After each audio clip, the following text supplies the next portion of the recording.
Eleanor Bryce had spent 11 years teaching geology to college sophomores who mostly wanted the credit rather than the subject. And in all that time, she had never once seen a storm behave the way the one that hit Ravensford Canyon in late December behaved. She'd come to the canyon on what was supposed to be a modest research trip. 3 weeks of solitary fieldwork, studying the mineral deposits in the region's ice formations, before the spring semester swallowed her calendar whole again. She'd rented a small cabin at the edge of the wilderness area, close enough to the trailhead that she could hike in and out each day without needing to camp. And she'd told herself, packing her gear the week before, that this trip was as much about escaping the noise of her own life as it was about the actual research.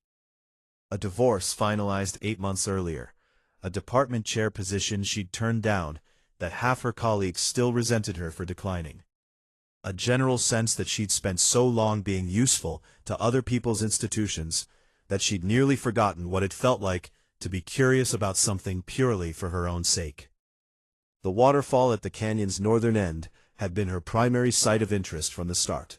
Ravensford Falls dropped nearly 200 feet over a limestone cliff face, and in winter, when temperatures held reliably below freezing for weeks at a stretch, the falling water froze in stages, building up layer after layer of ice into formations that geologists and ice climbers alike traveled considerable distances to study and photograph.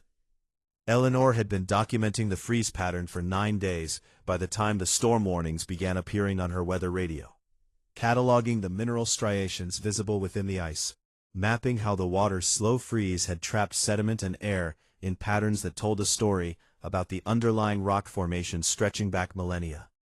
She should have left the canyon when the first storm warnings came through.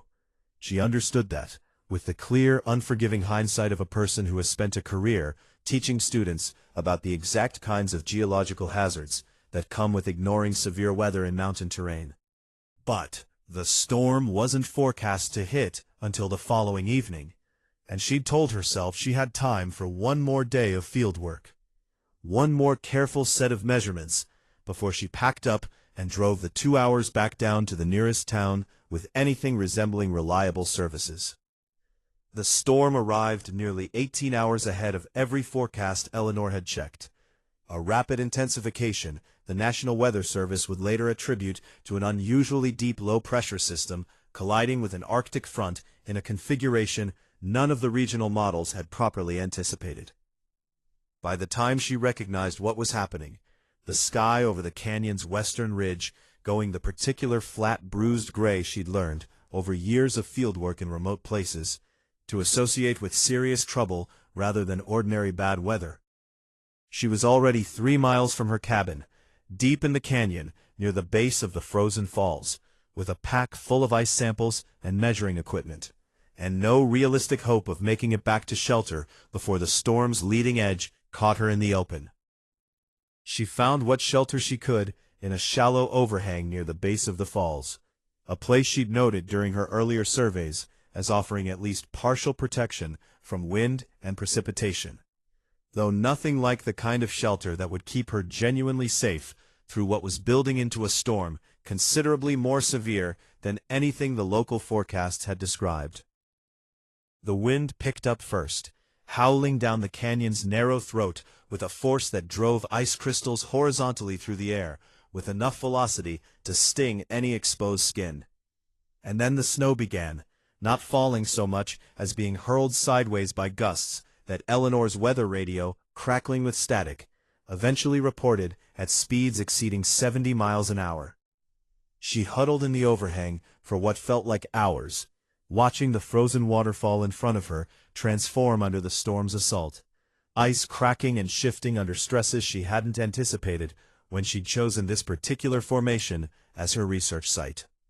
It was somewhere in the worst hour of that endless, howling night, with the temperature dropping fast enough that Eleanor had begun seriously calculating how long her limited shelter could protect her against genuine hypothermia, that she heard a sound distinct from the storm's constant roar, a deep, grinding crack, different in character from the ordinary ice-shifting sounds she'd grown accustomed to over her 9 days of fieldwork.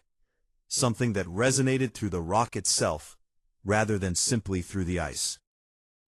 She turned her headlamp toward the sound, half convinced the storm had simply damaged her hearing or her judgment past reliable function, and found herself staring at a section of the frozen waterfall that had, in the space of that single grinding crack, sheared away entirely.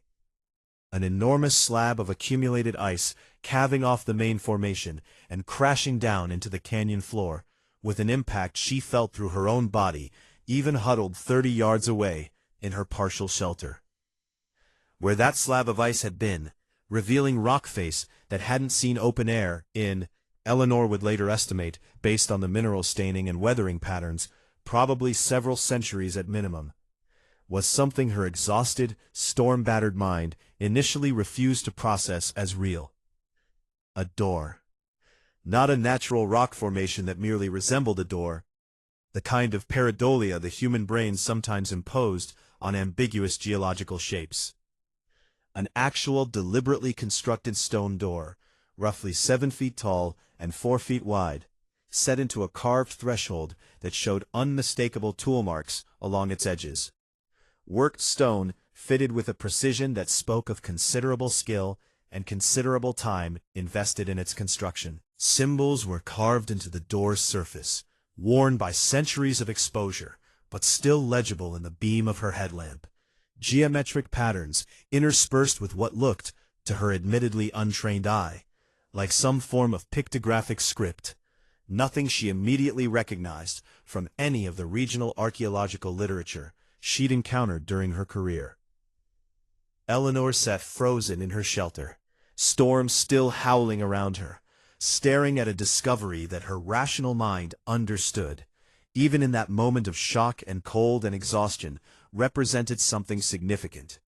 The kind of find that could reshape the archaeological understanding of the region, assuming it was genuine, assuming the storm and her own compromised state weren't somehow conspiring to produce a hallucination born of hypothermia and stress.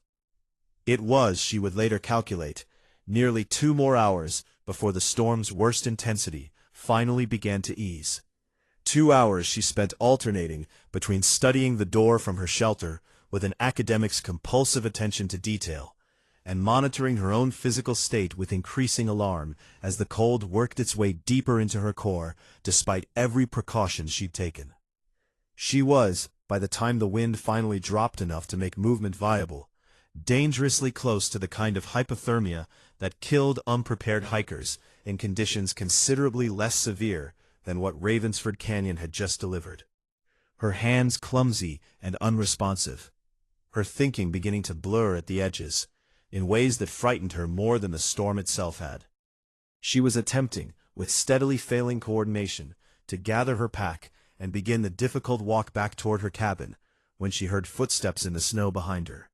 Measured, careful, entirely unlike the panicked stumbling she'd have expected from anyone else caught out in a storm of that magnitude. The man who emerged from the tree line was tall, dressed in gear that suggested serious, practiced experience with severe mountain weather, rather than the improvised layering of a casual hiker caught unprepared. He crossed the distance between them quickly once he registered her condition, kneeling to check her responsiveness with the economical practiced competence of someone who had performed exactly this kind of assessment before, in conditions exactly this severe. "You're hypothermic," he said, his voice carrying the flat, urgent clarity of someone who understood the timeline they were now working against. "We need to get you warm immediately. Can you walk?" Eleanor, through the fog of cold and exhaustion, beginning to blur her vision at the edges, found herself pointing, with clumsy, uncoordinated fingers, toward the newly exposed stone door behind her. "The door," she managed, her words slurring slightly, in a way that some clinical part of her mind recognized as another warning sign. "The ice broke. There's a door. Ancient. Someone built it." The man's gaze followed her pointing hand, and Eleanor watched his expression shift, in the beam of her failing headlamp, from urgent medical concern into something else entirely. A stillness, a focus, that told her, even through her compromised state, that whatever she'd just shown him mattered to him in ways she didn't yet understand. "We'll come back for it," he said, his voice tightly controlled now, professional urgency reasserting itself over whatever had briefly surfaced. "Right now, I need to get you somewhere warm before your body temperature drops any further. Can you understand what I'm telling you?" She could, barely, and she let him half carry her through the storm's dying edges toward a shelter she hadn't known existed on this section of the canyon. Some part of her mind, even through the fog of encroaching hypothermia, registering that whoever this stranger was, he had reacted to her discovery of an ancient stone door with a recognition that suggested he already knew, on some level, exactly what she'd found. She woke slowly, disoriented, wrapped in layers of blankets, in front of a fire that had clearly been burning for some hours, judging by the depth of coals glowing beneath fresh logs. The cabin around her was small, but solidly built. Log walls chinked carefully against the cold. A single main room that served as kitchen, living space, and apparently sleeping quarters all at once. Sparse in its furnishings, but meticulously organized in the way of someone who had learned, through long practice, exactly what mattered and what didn't when living with limited resources, far from any easy resupply. The man who'd carried her from the canyon sat at a small table near the fire, working through what looked like a set of careful notes in a leather-bound journal. And he looked up immediately when he registered her stirring, setting the journal aside with a promptness that told her he'd been listening for exactly this moment. "You're safe," he said, crossing to check her pulse and temperature with the same practiced efficiency he'd shown on the mountain. "Your core temperature's back to normal range. You gave me a scare out there, but you're going to be fine." "How long?" Eleanor managed, her voice rough, her throat dry in a way that spoke to hours of exposure to the storm's freezing air. "About 14 hours since I found you. You've been sleeping most of it, which is exactly what your body needed." He studied her for a moment, something careful and assessing in his expression that went beyond ordinary medical concern. "My name's Thomas Ridley. I'm a researcher, out here studying the same formations you were, as it happens, though I doubt either of us expected to find quite what we found last night." Eleanor pushed herself more upright against the blankets, memory of the previous night returning in fragmented pieces, the storm, the calving ice, the door revealed beneath centuries of frozen buildup. The stranger's expression when she'd pointed it out to him, a recognition that it seemed, even through her compromised state, entirely too immediate for someone encountering the discovery for the first time. "You knew what I was pointing at," she said, watching his face carefully. "You recognized it." Thomas was quiet for a long moment, weighing something, and Eleanor recognized, with the particular clarity of a researcher who had spent years reading the careful evasions of colleagues protecting unpublished findings, that whatever he was about to tell her had been guarded, until this moment, with considerable deliberation. "I've been studying this canyon for 6 years," he said finally. "Not officially, not through any university appointment. I lost my position at the university 3 years ago, for reasons that don't much matter to this conversation. And I've been conducting independent research here ever since, funded mostly by my own savings and a handful of small grants I've managed to secure without institutional backing. I've spent those 6 years documenting local indigenous oral histories, working with tribal historians in the region, cross-referencing everything against the geological record of the canyon's ice formations." He paused, studying her reaction carefully. "The oral histories describe a door, a sealed threshold, hidden behind what the stories describe as the mountain's frozen tears, said to have been closed for reasons the surviving accounts don't fully agree on, guarded by a combination of natural barriers and deliberate construction designed to keep it hidden until conditions permitted its rediscovery." Eleanor stared at him, the pieces of her own research beginning to reorganize themselves around this new information with the particular vertigo of a scientist encountering evidence that upended assumptions she hadn't even fully realized she'd been making. "You're telling me you already knew that door existed? That you've spent 6 years trying to find it?" "I knew it existed, according to the oral histories," Thomas said carefully. I didn't know precisely where, or whether the stories described a literal door or something more metaphorical. Oral traditions across many cultures use architectural language to describe spiritual or conceptual thresholds, not always literal structures. I've spent 6 winters watching this waterfall freeze and thaw, documenting the ice formation patterns, trying to determine whether there was any physical basis for the stories at all, or whether I was chasing something that existed only in symbolic language passed down across generations. He gestured toward the canyon beyond his cabin's walls. Last night's storm did something to that ice formation that I've never seen in 6 years of observation. The rate of calving, the specific section that broke away. I've been documenting stress patterns in that ice for years, trying to predict exactly when and how a break of that magnitude might occur, assuming it ever would within my lifetime of observation. And now it has, Eleanor said, in the middle of a storm severe enough to nearly kill both of us. In the middle of a storm severe enough to nearly kill both of us, Thomas agreed, something complicated moving behind his eyes. Excitement, certainly. The particular fire of a researcher whose long, uncertain pursuit had suddenly yielded confirmation. But also something more cautious, almost wary, that Eleanor couldn't yet fully parse. They returned to the site together 3 days later, once the storm's aftermath had cleared enough to make the hike safe, and Eleanor's body had fully recovered from her ordeal, and Eleanor found herself standing before the stone door in full daylight for the first time, able to properly document what her storm-battered hypothermic mind had only glimpsed in fragments through her failing headlamp. The door was, if anything, more remarkable in clear daylight than it had seemed through the chaos of the storm. The carved symbols covering its surface showed a consistency and sophistication that argued against any casual or opportunistic construction. This had been built, Eleanor understood immediately, by people with considerable skill and considerable purpose, using techniques and stylistic conventions that didn't immediately match anything in the regional archaeological record she was familiar with from her own academic background. The tribal historians I've worked with, Thomas said, kneeling beside her as she photographed the symbols in careful, methodical sequence, have oral traditions describing this canyon as significant long before any of the documented indigenous settlements in the region that current archaeology has mapped. Some of the elders I've interviewed describe stories passed down about a structure predating their own people's arrival in this territory. Stories about who might have built it that don't match any group currently recognized in the archaeological literature. You're suggesting this predates known human settlement patterns in this region, Eleanor said, understanding immediately the magnitude of what he was implying, and the corresponding magnitude of skepticism such a claim would attract from mainstream archaeology, without overwhelming physical evidence to support it.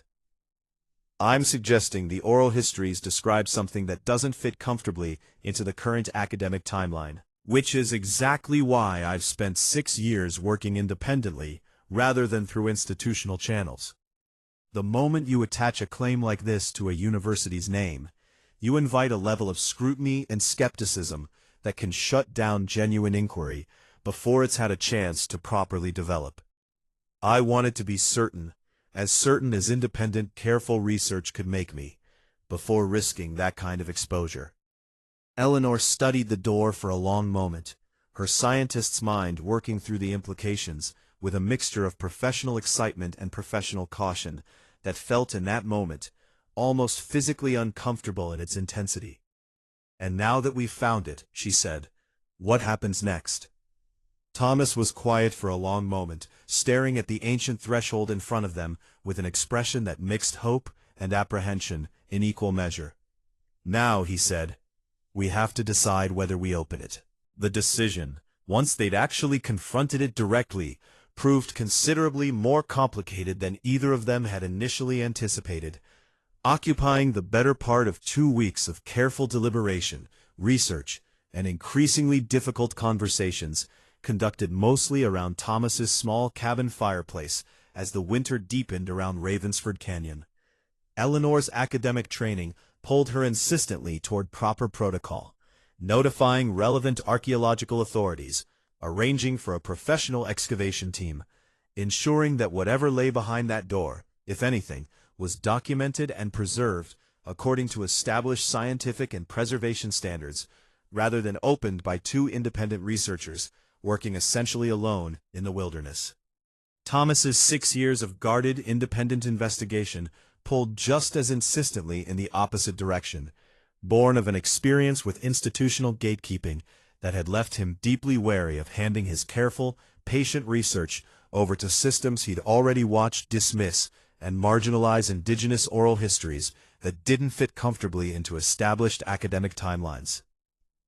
"I watched my own department chair," Thomas told her one evening, staring into the fire with an old, still raw bitterness coloring his voice.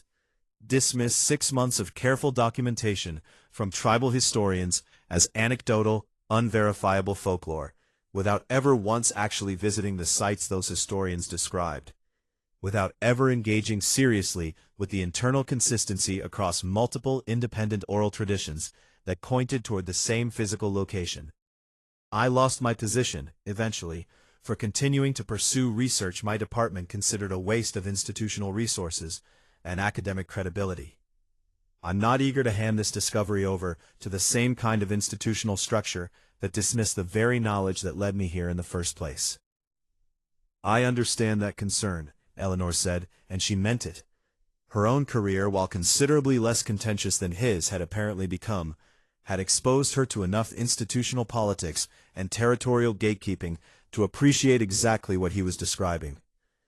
"But if what's behind that door turns out to be as significant as the physical evidence suggests it might be, proper documentation and preservation protocols exist for good reasons. Improper excavation, even undertaken with the best intentions, can destroy irreplaceable evidence, can compromise the very historical understanding we're both trying to protect and advance." They eventually reached a compromise that satisfied neither of their initial instincts completely, but that both, after considerable negotiation, could accept as reasonable. They would document everything meticulously themselves first, using proper archaeological photography and recording techniques that Eleanor's academic training had equipped her to execute correctly, before making any decision about whether or how to involve broader institutional structures. They would consult, carefully and with full transparency about their reasoning, with the tribal historians Thomas had worked with over his 6 years of independent research, respecting their perspective on how this discovery should be handled, given its apparent connection to their own community's oral traditions. The tribal historians, when Thomas finally arranged the difficult, careful conversation, proved considerably more receptive to the discovery's significance than either researcher had fully anticipated, though their guidance came with conditions that reshaped the entire trajectory of what followed. An elder named Rebecca Whitehorse, whose family's oral traditions included some of the most detailed accounts of the sealed threshold Thomas had documented over his years of research, traveled to the canyon herself once the worst of winter's early storms had passed, standing before the ancient door with an expression Eleanor found difficult to read, recognition certainly, but layered with a complicated weight of emotion that suggested this discovery carried significance for her that went considerably beyond academic or archaeological interest. "My grandmother told me about this place," Rebecca said, tracing one of the carved symbols with careful, reverent fingers. "Not this exact location. The stories were passed down without precise geographic detail, deliberately, I've come to believe, to protect whatever lies beyond this threshold from exactly the kind of casual discovery that might have led to its disturbance before the right circumstances arrived to reveal it properly." She turned to study both researchers with an expression that mixed genuine welcome with careful, deliberate assessment. "The stories say the door would reveal itself when the mountain judged the time was right, and would be found by those prepared to honor what lay beyond it, rather than simply exploit it." "What do the stories say is actually behind it?" Eleanor asked, unable to fully suppress her scientist's curiosity, even in the face of the conversation's evident cultural weight and sensitivity. Rebecca was quiet for a long moment, studying the door's carved symbols with an expression that suggested she was weighing exactly how much to share with researchers she'd only just met. However, carefully vouched for by Thomas's years of respectful collaboration. "The stories describe a place of knowledge," she said finally. "Not treasure, in the sense your cultures typically imagine such discoveries. No gold, no jewels, nothing of material value in the way that draws opportunistic looters to sites like this. The stories describe recorded knowledge, preserved by people who understood, generations before written language as your archaeology typically defines it. That some knowledge needed protecting through periods of danger and instability, sealed away until conditions existed that would allow it to be received properly rather than misused or destroyed." The formal opening of the door, when it finally occurred, nearly a month later, involved a considerably larger and more carefully assembled group than either Eleanor or Thomas had originally anticipated when they first stood alone before the ancient threshold in the storm's immediate aftermath. Rebecca Whitehorse and two other tribal historians whose families' oral traditions intersected with the site's history.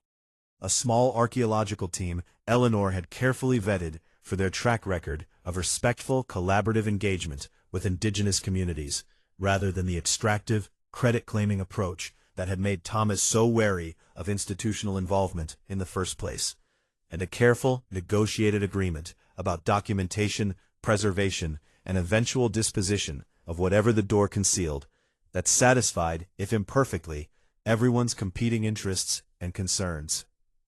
The door itself, once properly examined by the assembled team, proved to be constructed with a mechanism more sophisticated than either Eleanor or Thomas had initially assumed from their storm-lit first encounter. Not simply a slab of stone requiring brute force to move, but a carefully engineering structure incorporating a rotating mechanism that, once the accumulated debris of centuries had been carefully cleared away, allowed the massive stone to pivot on a central axis with a smoothness that spoke to remarkably sophisticated engineering for whatever period had produced it. Behind it, illuminated first by careful indirect lighting designed to avoid any damage to whatever lay within, was a chamber that exceeded every expectation the gathered team had brought to that carefully documented, deliberately unhurried moment. The chamber extended nearly 60 feet into the mountain's interior. Its walls covered floor to ceiling in the same carved symbols that had marked the exterior door, though considerably more extensive, and, Eleanor would come to understand over the following months of careful study, considerably more informationally dense than anything visible on the threshold itself. The air within, remarkably, showed none of the moisture damage or deterioration one might expect from a chamber sealed for centuries beneath a frozen waterfall, a preservation quality that the assembled archaeological team would spend considerable subsequent research attempting to fully explain, eventually theorizing that the specific mineral composition of the surrounding rock, combined with the consistent sub-freezing temperatures maintained by the overlying ice formation, had created conditions remarkably conducive to long-term preservation. At the chamber's center stood a series of stone tablets, arranged in careful rows across a raised platform, each covered in the same pictographic script that marked the walls and door, alongside what appeared to Eleanor's trained eye to be sophisticated astronomical diagrams, star charts, lunar cycle calculations, seasonal markers that suggested a civilization with considerably more advanced observational astronomy than the current archaeological record credited to any known culture in the region during whatever period this chamber had been constructed and sealed. The work of translating and interpreting the chamber's contents would occupy Eleanor, Thomas, and an expanding team of collaborating researchers and tribal historians for years following that initial discovery. A slow, careful process that neither of the original discoverers had fully anticipated would reshape not only their own careers, but their own understanding of the deep history of the region they'd both, in their separate ways, spent years studying. Rebecca Whitehorse's own grandmother, it emerged through careful cross-referencing of oral tradition against the chamber's carved records, had passed down stories describing this site as connected to a period her community's oral history referred to only obliquely as the Long Winter, an extended climatic event. The tablet's astronomical calculations eventually helped confirm, through cross-referencing with independent paleoclimate data, that had apparently disrupted established patterns of settlement and cultural continuity across a broad region, prompting whatever culture had constructed this chamber to deliberately preserve accumulated astronomical, agricultural, and medicinal knowledge against the risk that the disruption might otherwise cause its loss entirely. They weren't hiding treasure, Eleanor found herself explaining to a visiting journalist, nearly 2 years after that first storm-battered discovery, standing in the chamber that had by then become the subject of careful, ongoing academic study conducted in careful partnership with the tribal historians whose ancestral knowledge had proven essential to properly contextualizing what the physical evidence alone could never have fully explained. They were hiding a library. Knowledge they judged too important to risk losing to whatever crisis they were facing, sealed away with mechanisms sophisticated enough to survive centuries of exposure, waiting for conditions that would allow it to be safely rediscovered and properly received, rather than misused or simply lost to the same instability that had originally threatened it. Thomas, whose 6 years of independent, institutionally unsupported research had ultimately proven essential to the discovery's proper handling and interpretation, found himself, somewhat to his own initial surprise, welcomed back into academic circles that had once dismissed his work. Not through any triumphant vindication delivered on his own terms, exactly as he might once have imagined it, but through the slower, more complicated process of a discovery too significant to ignore, forcing a broader reckoning with the value of the kind of patient, respectful, cross-cultural collaboration he'd spent years pursuing, largely alone. "I used to think," he told Eleanor one evening, nearly 3 years after that first storm, the two of them sitting together in what had become a shared research cabin near the canyon, their working partnership having evolved, gradually and without either of them quite marking the exact moment of transition, into something considerably more personal. That I'd have to choose between doing this work properly and doing it in a way that anyone with institutional power would take seriously. I spent 6 years assuming those two things were fundamentally incompatible. And now, Eleanor said, watching him with the particular warmth she'd come to associate specifically with these quiet evening conversations, born of years of shared, careful work that had reshaped both their understanding of the region's history and their understanding of each other. "Now I think," Thomas said slowly, "that the work only turned out the way it did because we did it properly, carefully, with genuine respect for the knowledge and authority of the people whose ancestors actually built that chamber. If I'd forced the excavation myself, alone, the moment the storm revealed that door, if I'd let 6 years of frustration and institutional rejection push me into exactly the kind of extractive, credit-claiming approach I'd spent years resenting in others, I'd have gotten a fraction of what we've actually learned, and I'd have earned, rightfully, exactly the kind of criticism and mistrust I was so afraid of receiving in the first place." The chamber's full significance took considerably longer than either Eleanor or Thomas had initially anticipated to properly establish, requiring years of careful, collaborative research that eventually drew in linguists specializing in comparative pictographic systems, climatologists studying the paleoclimate record the tablet's astronomical calculations helped illuminate, and an expanding circle of tribal historians, whose ancestral oral traditions, once properly cross-referenced against the chamber's physical evidence, revealed a depth and accuracy that fundamentally reshaped how the broader academic community approached the value and reliability of indigenous historical knowledge that had for generations been dismissed or marginalized by exactly the kind of institutional gatekeeping Thomas had experienced firsthand during his own difficult departure from formal academia. The findings, once properly published through a collaborative process that centered indigenous authorship and interpretive authority alongside conventional archaeological and scientific documentation, established the Ravensford Chamber as one of the most significant archaeological discoveries in the region's documented history, evidence of a sophisticated astronomical and agricultural knowledge tradition considerably predating previous academic understanding of settlement patterns in the area, preserved through deliberate, technically accomplished construction that spoke to a civilization considerably more advanced in specific domains than the existing archaeological record had previously credited to any culture operating in that period and region. Eleanor found herself, in the years that followed, occupying a research position she couldn't have fully imagined for herself during those first uncertain months after her divorce, when she'd packed for what she'd told herself was simply a modest solo research trip, meant to reconnect with a purely personal sense of scientific curiosity. She led, alongside Thomas and in close ongoing partnership with Rebecca Whitehorse and the growing circle of tribal historians whose knowledge had proven so essential to the discovery's proper interpretation, an interdisciplinary research center established specifically to study the chamber and its broader implications, structured deliberately from its founding documents onward to center indigenous authority and collaborative, respectful methodology over the kind of extractive, credit-hoarding approach that had shaped so much of the region's earlier archaeological history.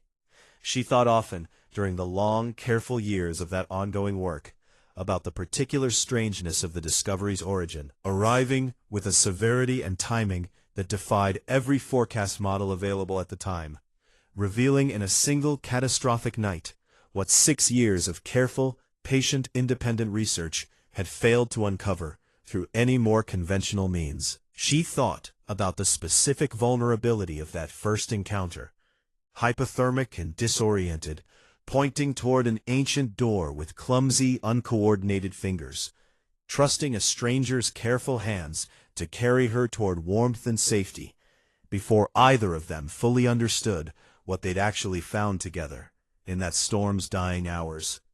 "Do you ever think," she asked Thomas one winter evening, nearly 5 years after that first storm, the two of them standing together at the mouth of the chamber that had reshaped both their careers, and in ways neither had fully anticipated at the outset, their shared life together, about how differently this all might have gone if the storm had hit a day later or a day earlier, or if I'd simply decided to leave the canyon when the first warnings came through, the way I probably should have.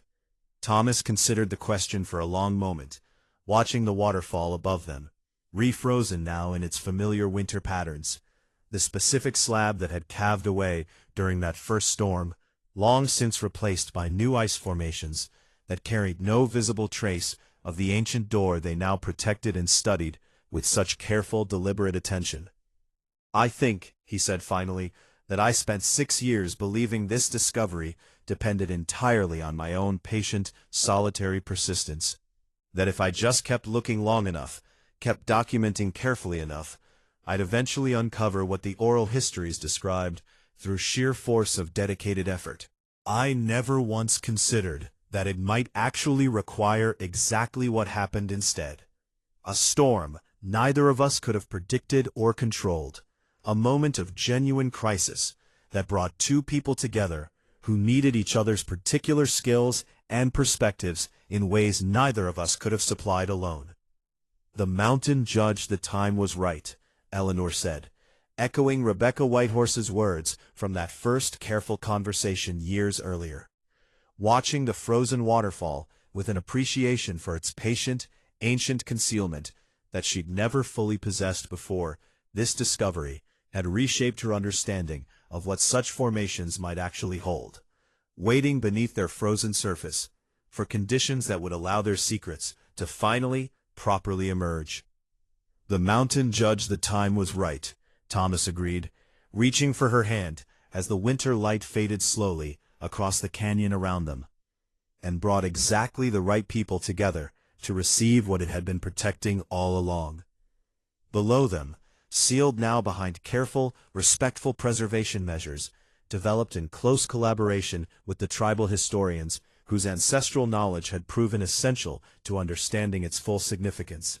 The ancient chamber continued its patient work of teaching, knowledge preserved across centuries of deliberate concealment, finally, properly received by exactly the kind of careful, collaborative attention its original builders had apparently hoped, against considerable odds and across an almost unimaginable span of time, that it would eventually find.